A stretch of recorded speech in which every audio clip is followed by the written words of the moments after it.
attending all right, cool. It's recording now. Didn't know that. All right. For those of you that are joining the call right now or been here for a while, thank you guys for attending the webinar, specifically more about like how to handle chapter elections, all that good stuff for this semester. So we're gonna hit the ball rolling. Okay, so my name is Eric. I'm a fourth year major in electrical computer engineering, minor in education. I serve as the chapter president for our SHIP chapter over at NC State or North Carolina State University in Raleigh, North Carolina. So I've been involved with SHIP for 4 years, five as well. Well, five include the high school. So I've been involved since high school. So have a lot of good experience and knowledge. And today I also have my companion, Joshua. You want to introduce yourself? Hi, so yeah, my name is Joshua Chavez Arellano. I'm a third year in mechanical engineering at State University. I've been in SHIP for 3 years, and this is my second year serving in the e-board, and this year I'm the administrative officer. Yeah. So we're gonna talk about a bit more. It's about elections, how to handle it. Kind of give you guys an idea of what's the best, kind of like a good idea of how to start talking and doing the election procedures. Just keep in mind this is being recorded as well. So if you have any questions, you can also look back on the video on the YouTube channel for SHIP National. But if you have any questions, feel free to put in the chat or feel free to ask right away. In my definition, there's no such thing as a bad question just because a lot of us do want to know, do have a lot of curiosity and we want to know how to ask this question. So feel free to ask as you go. Okay, so kind of give you an idea of establishing election timeline. So election is kind of very important because you're trying to transition out from the current leadership position to the new one within the next year. So I think it's very important to start planning things ahead of time. Specifically more about like more in the winter, during winter break, or maybe a little bit more before the fall semester about when you want to start planning elections, when do you want to have it. I'll give you an example within my SHIP chapter here at NC State. I began thinking about the idea like during the fall, like after convention near December. I think I told Joshua as well, like, hey, this is the dates I'm trying to consider. I just kind of put it in mind, but kind of more of like a teaser rather than like officially going very in depth. And that's where kind of where the spring semester kind of hits, where you kind of want to know exactly when you want to have elections. Within our chapter, we decided that we want to have the concrete date by early January. So that way it gives us more time where we come back from break, we know exactly what we're trying to do for the spring semester, when to host elections, and as well like updating information that we have within our positions. I think that's something we did earlier in the semester as well, of like adjusting the criteria, like adding more specification about each role just to make sure whenever nominees or potential candidates are looking through our constitution or description about the roles, it makes sense to them and it's easy for them to understand what's the task they're signing up for. If they have any further questions, they can ask us with enough time. So try to update information by the end of January or early February. That's kind of like a good standing. And as well as being like as well informing the chapter, well, he's currently the executive board member and as well the chapter advisor on what are some things or requirements or criteria that you're trying to implement within the chapter. So try to have that done by early February or mid-February. I think that's a good part where you have enough time, everyone is on the same page, and you hit the ball rolling. And as well from SHIP National deadline, ideally, we're giving you guys some suggestions, some ideas on the dates. At the end of the day, it's kind of like up to your chapter and your leadership on board if they want to, when they want to host it as well. But from SHIP National standards, the deadline to have election or finalist election will be April 15th every year in the fiscal year. And the reason why they put April 15th is because one, you want to have enough time to do chapter transition. So when you do your one-on-one transitions within each of your leadership position boards, you want to have enough time to kind of give them like a rundown of like this is what the requirements are. Here's exactly what you're going to do for this particular position, and as well updating the contact information within the chapter level, regional level, and national level. So that way they can send you the right information the following year, the new academic school year. If there's anything I'm missing, Josh, go ahead and chime in. I personally think everything you said was very correct, very true. I do feel like the transitions are a key part for the following e-board to really fill in our shoes and things, considering that the transition actually helps set that kind of connection between you and the following e-board, making sure that there's that trust that they can reach out to you anytime that they need. And I feel like it's really important to do transitions fairly early.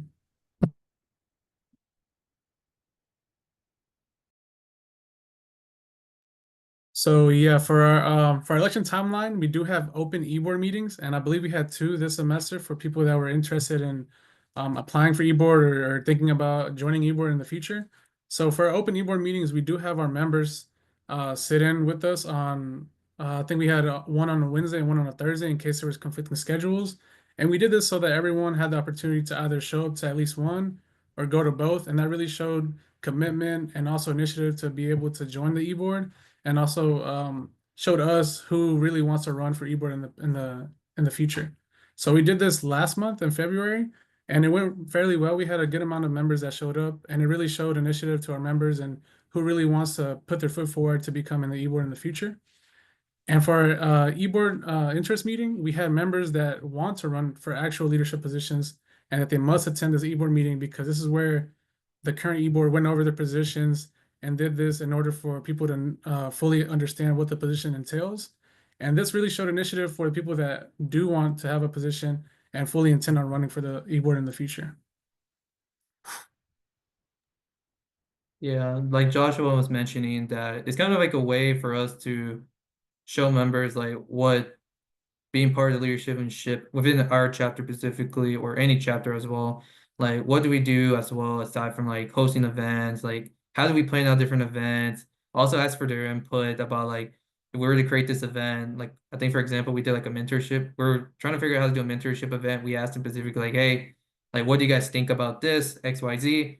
And they kind of give us good feedback on like, all right, so how can we just like as an engineer, like figuring exactly how can you best improve beyond that and kind of give them insight of like what are some things like our weekly meetings, right? Like we do them once a week. So kind of give them better understanding like what do you guys do more behind the scene as well, aside from like going to these events, doing outreach event XYZ. And that's what like Joshua mentioned, it's kind of like treating like a kind of like a business, showing like the business oriented part, and as well like seeing who's very intrigued, who's showing initiative, asking those questions like, hey, like what's some best ways to run? When should I start doing that? So yeah.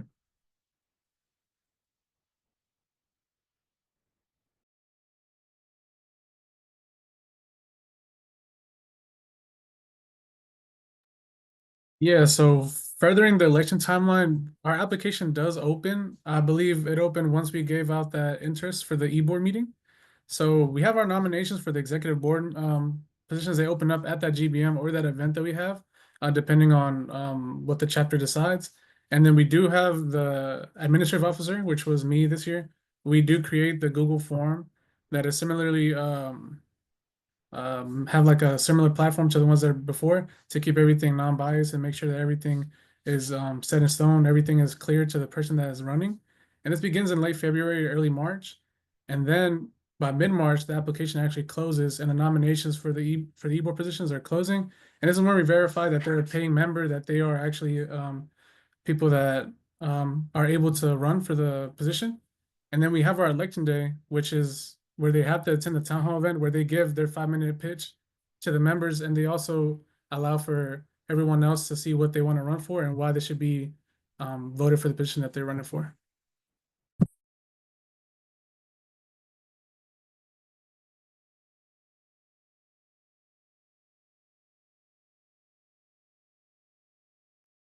So yeah, so going with the timeline, our voting period is only a short period of voting. It's only 3 days, and they must be a nationally paid member.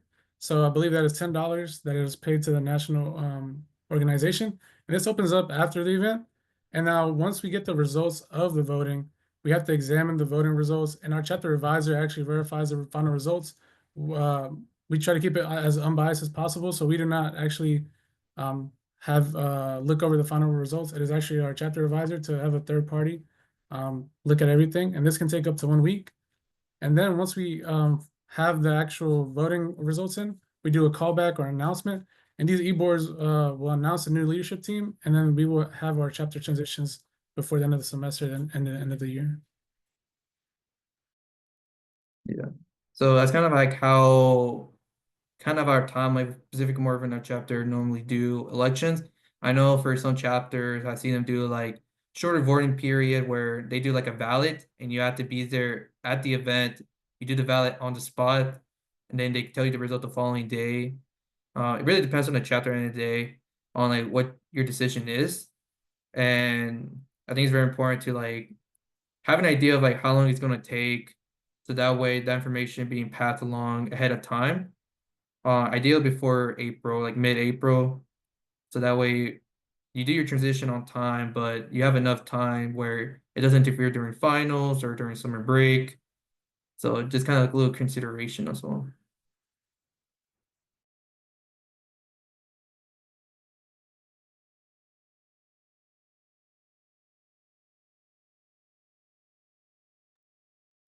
Yeah, so for our membership engagement, we do have our open e-board meetings, like we said.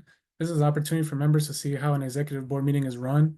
Like we said, we had two in February where we saw who wants to really be involved in SHIP in the future and be more than just a member, but also have a leadership position in SHIP at NC State. And this provides insights to the business aspect. So it basically allows us to see who will be running in the future and who will be the leaders of SHIP in the future as well. And our interest meeting for the e-board, like we said, this is a mandatory for us for here at NC State. And we go over the guidelines and expectations of our SHIP chapter, make sure we reinforce everything that SHIP stands for and everything that we want our chapter to build upon for the future. We talk about their eligibility requirements, such as being a nationally paid member and being able to be there at the meeting allows you to run in the future. And then we talk about each positions and their tasks. We had each of the e-board members talk about their task and things that they go through on a weekly basis, monthly, or what meetings they take care of, or other tasks, etc. And then we send out all the information in an email to the people that were there in person, or that could not be there but sent a letter about why they couldn't be there. We send the information to everybody at the same time to make sure it's fair, and then everyone gets all the slides and make sure that they have access to the form at the same time.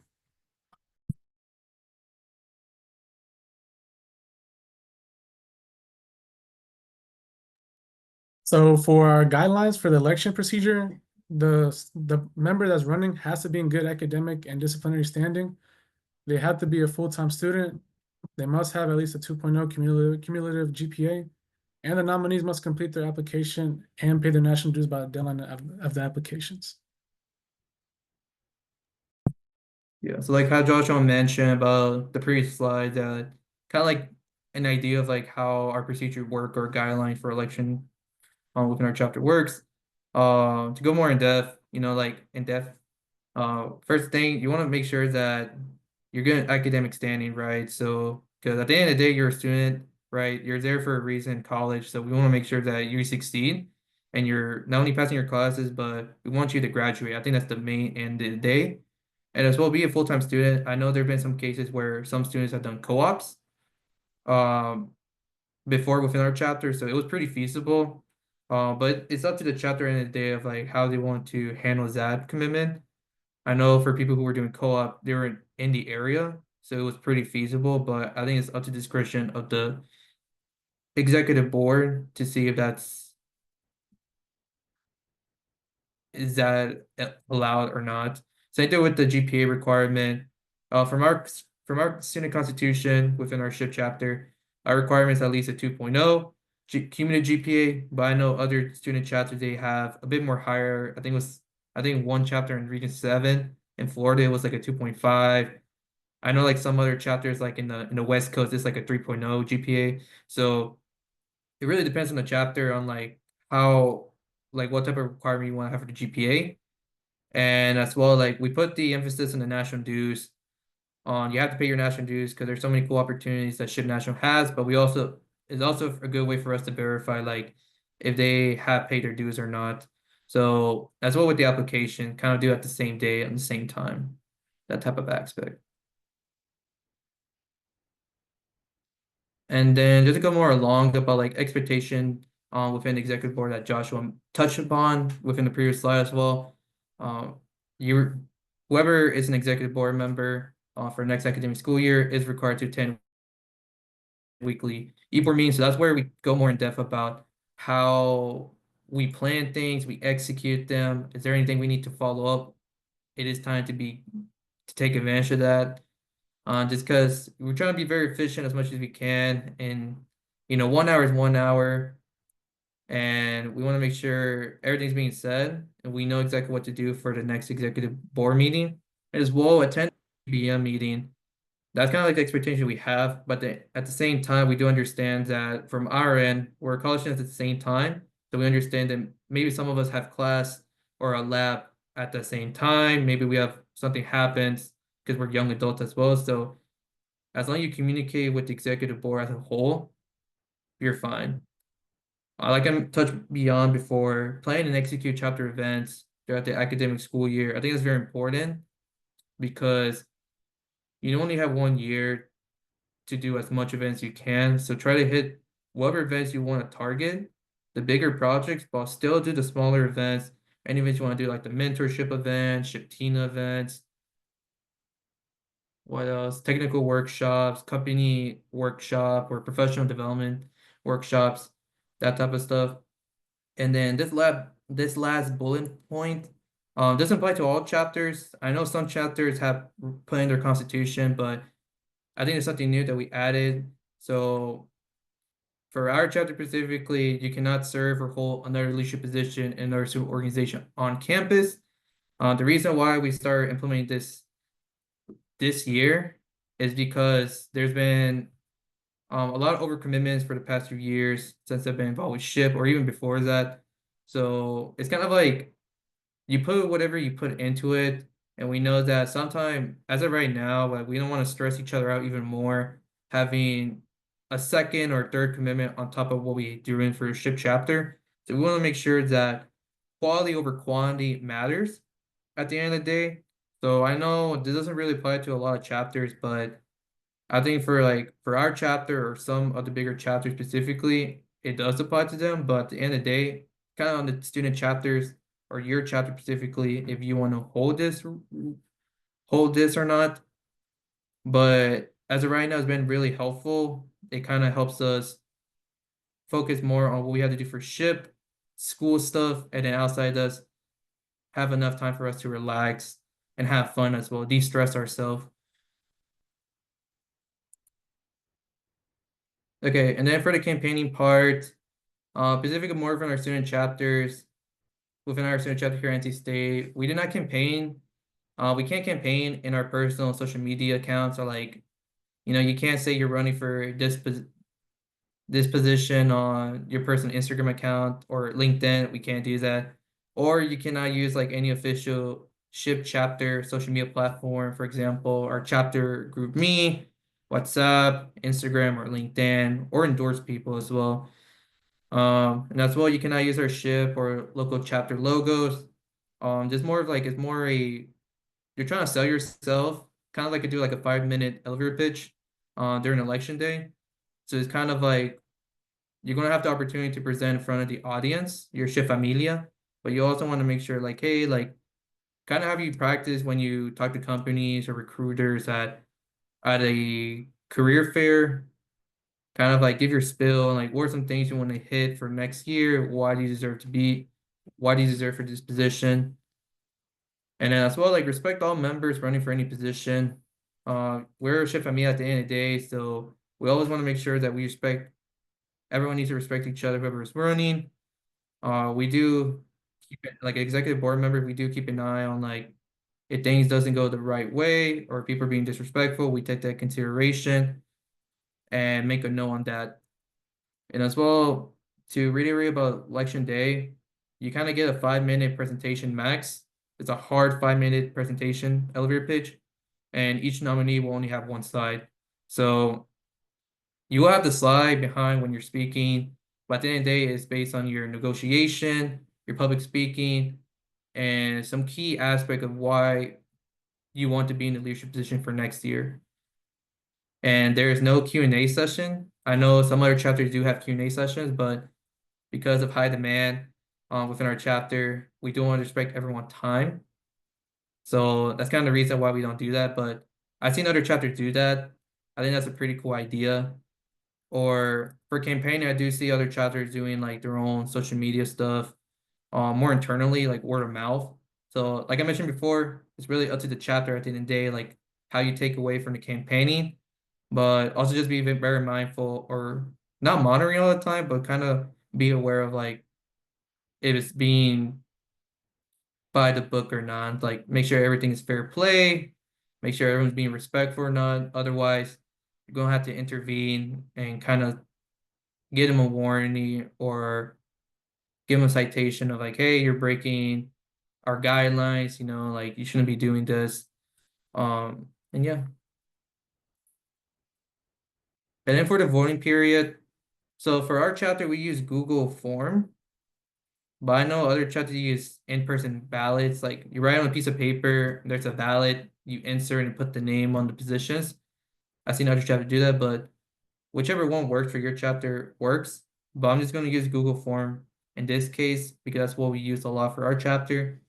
And also give us like the percentage and the data of like who won as well. And then we kind of verify that based on the Google spreadsheet that is inserted as well with the Google form. So after the final presentation, right? So everyone present their 5-minute pitch. And then whoever is the last one presenting, it's all over. The next slide, we kind of show the QR code for the voting presentation. So that's where we kind of have the name of like, all right, pick your top candidates for each of the given positions. Like to mention again, you have to pay your national dues. Your $10 to ship nationals. We also ask you for the number as well, so that way we verify that. And as well, we do ask for your school email. So it's kind of like you have to use your school email. It's a hard lock on that. So you do that. Our voting takes place for 3 days, 72 hours, and then it closes automatically. So it always, like for our election, it's always on a Thursday for election day, and it ends on a Sunday. So that's 72 hours. But like I mentioned before, each chapter can do it differently. You don't have to do 3 days. You can do 7 days if you want, or you can do one day if all that matters, right? So it's kind of like an idea or how we do things as well here at NC State. And then I think it's kind of like the biggest one as well for fairness and compliance. Once the voting period closes, we're not accepting any more voting, right? So in this case, how Joshua was mentioning before, the chapter president and the chapter advisor have 1 week to schedule a meeting to verify all the votes. So if the last day for voting is Sunday and it closes on a Sunday, we have till next Sunday to announce the winners. We have to know the winners ahead of time. So that kind of gives more emphasis on the chapter president and the chapter advisor to schedule that following week to make sure everything is by the book. And as well, if there's anything that both parties saw during election day that is considered a misconduct, we address that on the spot. So that way we know exactly how to handle it and then notify like whoever broke our conducts. And then once we have the information verified, chapter president will notify the winners individually. So in this, most likely will be either a text or an email or an in-person meeting. Tell them like, hey, like, you won the position. And they have kind of like 24 hours, or they have one day to decide if they accept the nomination or not. So if they accept the nomination, great, put them on the list. But maybe sometime there's been some cases where they do retract their positions due to other commitments, and that's understandable. So I think it's very important to reconfirm or give them enough time for them to consider if they need more time. And then once all the positions being confirmed, then the chapter president will make a public announcement on our chapter group meeting or WhatsApp. And as well, we'll do an official Instagram/LinkedIn post of the new executive board positions.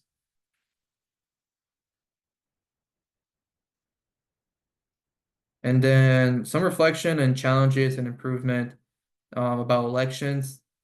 I know when I was a freshman, this is like spring 2022, we had some issues with elections back in the day.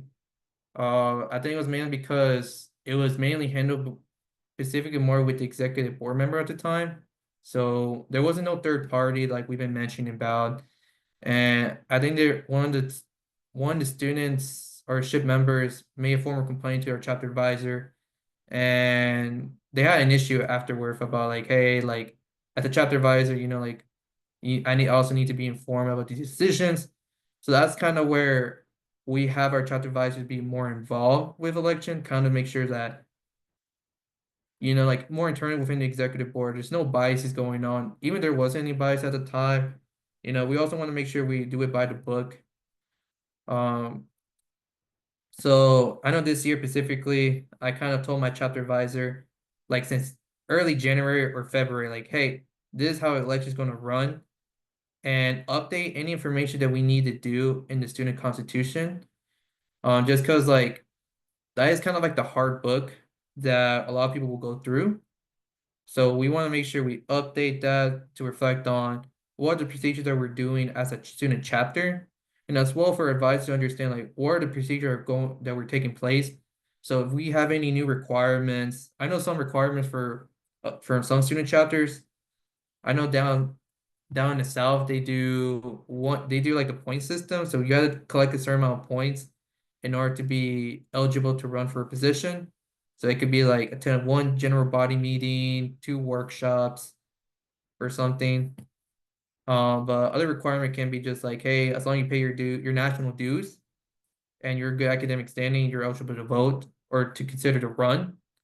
So that type of procedure, knowing like exactly what are the requirements you're trying to go for the new elections, and have the chapter advisor involved. So that way, if anything doesn't go south or you want to hear from a different perspective, our chapter advisor knows and could provide more knowledge or a different insight of how to handle it better. And then commitments and conversations. I think I kind of like how I touched beyond.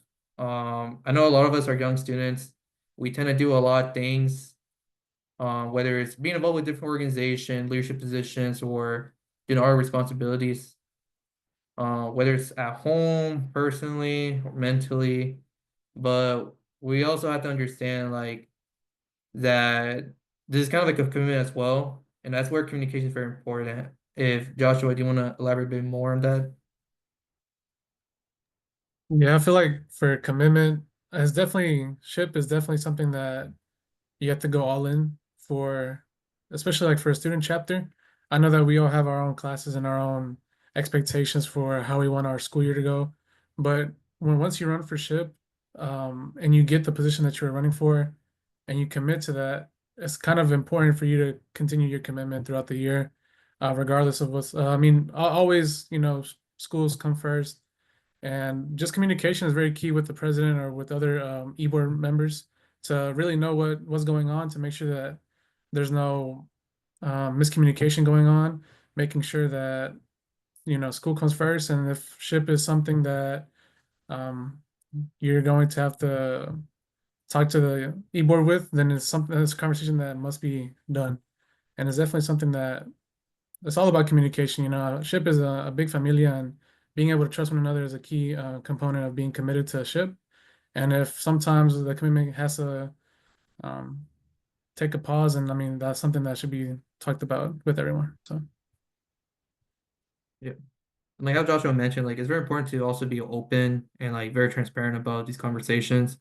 Because I know this was an issue like 2 years ago when I was on e-board, where one of the e-board was very too had a lot of commitments going on, but didn't really tell everyone, and it put a strain on not just him as an executive board member, but as well within like the chapter overall. Because at the end of the day, you're a leader, right? You're a ship leader, not just within the ship community, but as well like in general, right? Like within the Hispanic community, within the engineer community, or within your university community as well.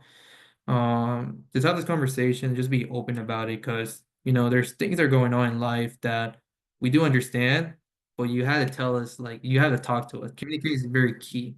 Otherwise, otherwise it's gonna suck having those difficult conversation, but it's better to have that early on, so that way, as an executive board, we can adjust that and make it and meet you halfway. And then transition as well before the end of the year. I think that was very difficult back then. I know when I did my transition, that's because I was a webmaster. That was my first executive board position. I did my transition like in July. So the previous social media chair, he did my transition in July. So it really sucked that I kind of had to wait for a couple months after I got elected to do my transition and know exactly what are the things I'm allowed to do, what are things I should kind of hold back until I get more information from my president at the time. And that's why we try to do it early in the semester, so that way we're all there in person. And then if there's anything last minute we gotta do, take advantage before the school year ends. And then once summer hits, we hit the ball rolling. So I think that's how I did with Josh, because Josh was my successor after I did webmaster. So Josh, you wanna elaborate a bit more on your transition?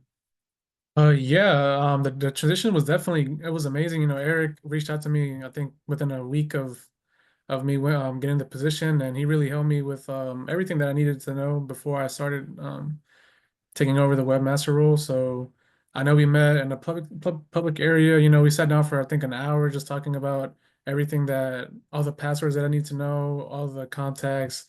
If I needed help, feel free to reach out to him. And I felt like it was an important way to definitely allow me to understand what exactly the webmaster role entails. I know, like when we talk about it, people don't really understand what exactly we do on a daily basis or on a weekly basis. But Eric showed me all these websites and all these passwords, and taking care of the social media and stuff like that. It really showed me exactly what I was going to be able to do as a webmaster. So it was definitely important to have a transition. Yeah, so those are some of our challenges and improvements that we took away from elections or even after elections. And we try to modify as much as we can, but also try to follow national regulations as well on how to handle them as well. So, like I mentioned before, there's kind of like some ideas or kind of like a teaser of like how our chapter handle elections. But at the end of the day, like you guys can take away some aspect or entire thing. You guys want to adapt that, that's cool. But there's also some things that we also can improve upon. And yeah, that's pretty much it. You guys have any questions? Feel free to ask now. Like I mentioned before, there's no such thing as a bad question. You can either say it out loud or mute yourself, or you can just put in the chat, whichever works for y'all.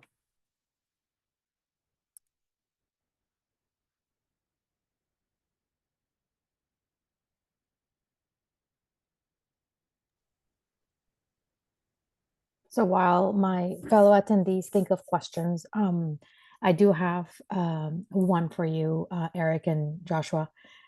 You talked a lot about the transparent conversations about commitment and setting the expectations from the get-go, being very clear about what is expected, and what the level of commitment is needed for serving as a e-board member of your chapter. And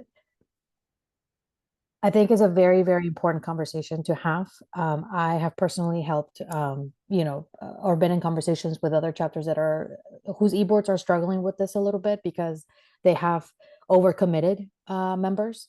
And so I'm wondering, and you mentioned briefly that this rule wasn't in place before. So how, and correct me if I'm wrong, but how did that transition, what did that transition look like for your chapter, as far as like, okay, we're moving to a model where if you're going to serve on the e-board, you cannot take any other leadership roles outside of SHIP.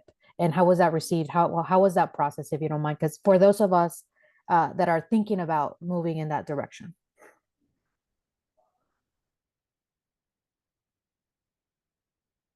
Yeah, I think that's a good question. Anna, love the question, and I think that was like something we were talking about that even like during the summer. So it was always in my mind, just because like I know with Josh, he was in board last year, so I kind of used his ask him and my fellow other executive boards that were in the position last year on like because I saw that happen a lot during my time within SHIP, and it sucks. I know, right? Like I know a lot of people love to overcommit themselves.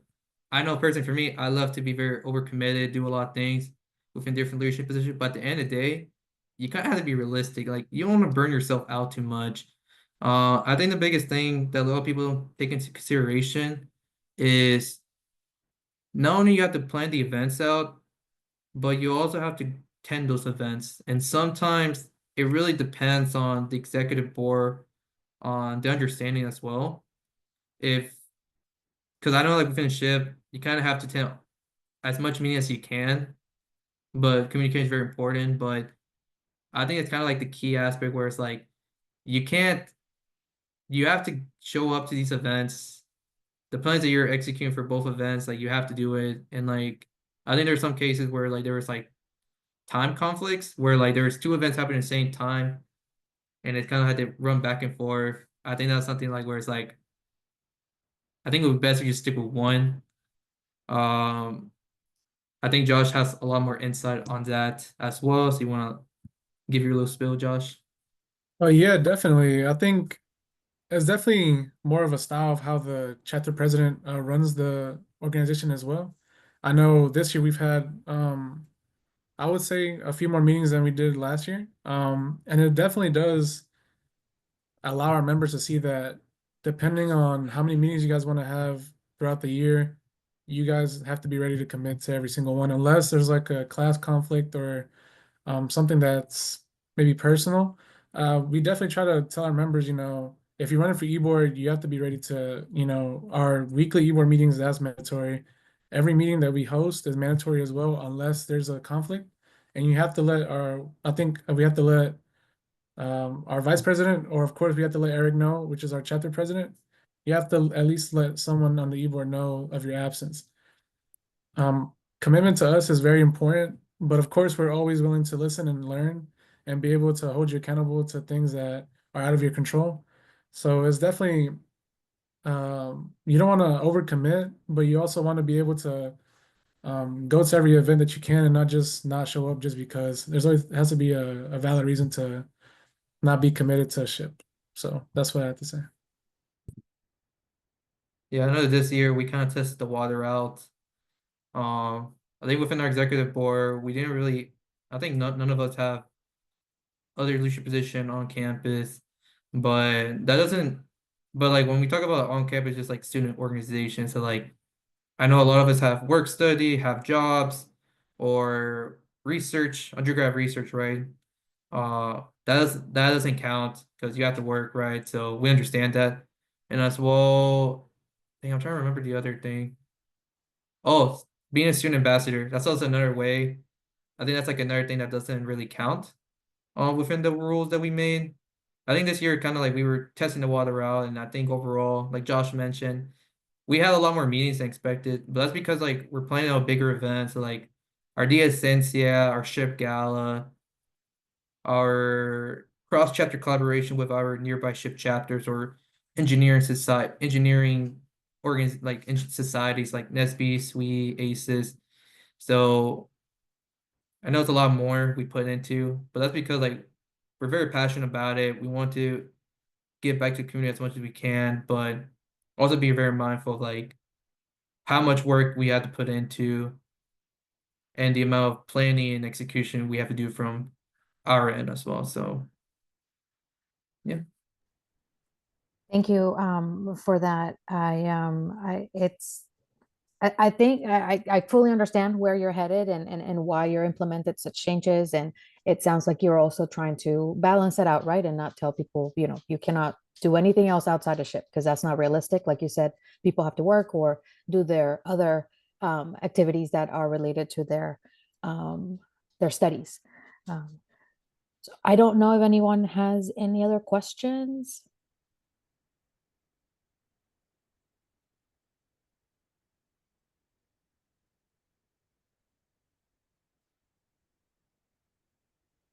I have one more. If there's nobody else that has any at this moment. Well, you mentioned that the you have once the elections are finalized and the votes are cast, and you reach out to those that won their positions or their election. They have about a day, or if they need a little bit longer, they can have that. You work with them to confirm their acceptance. And for those instances where the person wishes to not pursue that position anymore, even though they won the election, what is your process after that? How do you what is your next step, and what does that look like in terms of filling that position? Yeah, I think that's a great question, Anna, because I think that happened like 2 3 years ago. Back in the day, I think I'll give you more context on what happened. So I think this is like when I was about to be on the board. Unfortunately, the chapter president at the time, he kind of informed everyone like who were the actual winners, but I think this one person, she had something going on personally, at home. So, because she had like surgery, so she had to get surgery like the following semester, and the recovery was going to take a long time. So unfortunately, she couldn't accept her nomination for the position.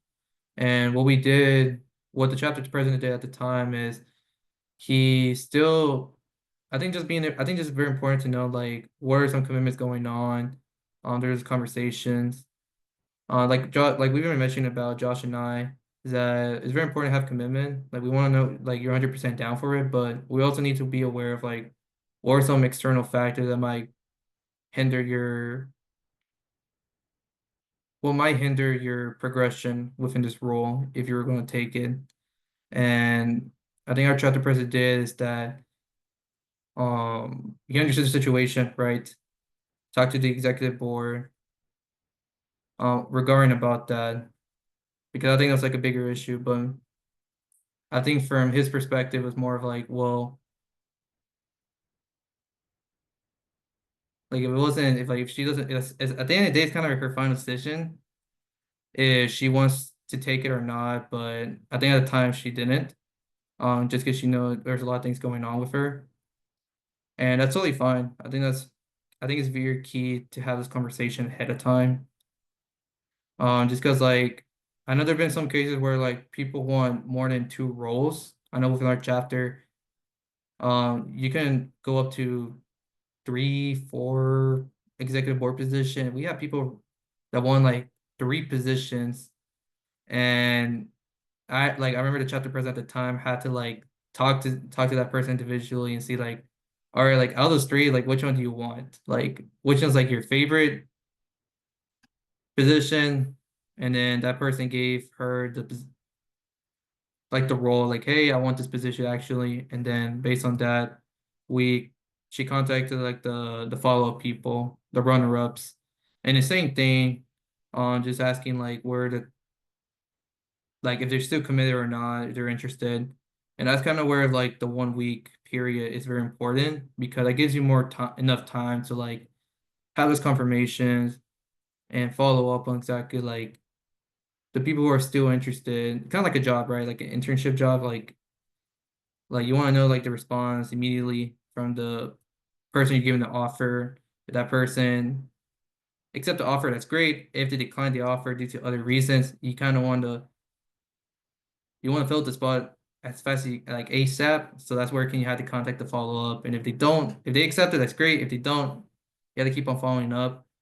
There hasn't been a case where it's vacant, but we have a contingency in case the position is vacant. We do an emergency election. So that's where we kind of do the procedure again, but it's kind of like fast paced rather than having like a longer time to do the results. Like we'll cut that from 2 weeks to like 5 days. Just because like from our end it's an emergency. So yeah. Thank you very much. I think that's very helpful for fellow chapters to hear in case they have questions about if they face those situations, or what they can do and how they can adapt, based on their needs. It's great to know you have a contingency plan for those, few instances where, even the runner-ups may not be, or maybe you don't have any enough runner-ups, right? And the position remains vacant, but it's good to know that you have a contingency plan for that. I don't personally have any other questions. I would like to offer the floor up again to anyone that does have one, that thought of one. Again, you can unmute yourself, or you can type it in the chat, whichever mode you prefer.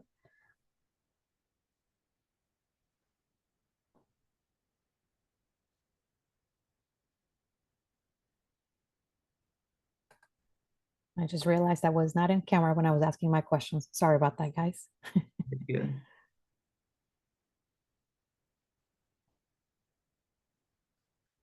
All right, so it does not look like we have any additional questions.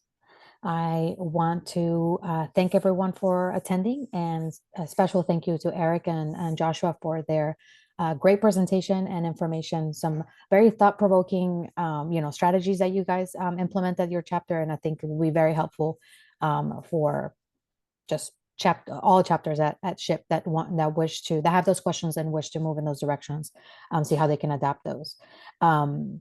So I think we're gonna just end it here. Any final words that you would like to share, Eric and Joshua?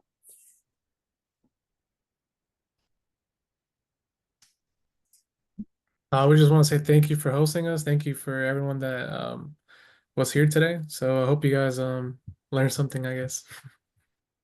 Yeah. They did. Yeah. Big shout out to you guys for attending the call, or I know there's gonna be featured on the YouTube channel, so whoever's watching it, if you like it, but please like the message, or like the video. And yeah, so this kind of like, we gave you guys kind of the spill of how our chapter works. So if you like some aspect, or you want to take away from that, definitely do. Because we're here to help each other out at the end of the day. So yeah. Well, I sincerely appreciate it on behalf of our chapters and SHIP staff. We thank you for all the wonderful work that you're doing at your chapter, and specifically on today's topic. It sounds like you guys have a plan and a contingency plan and another plan for that. So that's wonderful to hear. So we're gonna go ahead and just wish everyone a good day, and thank you again for coming. Hasta luego. Ciao. Thank Ciao. you.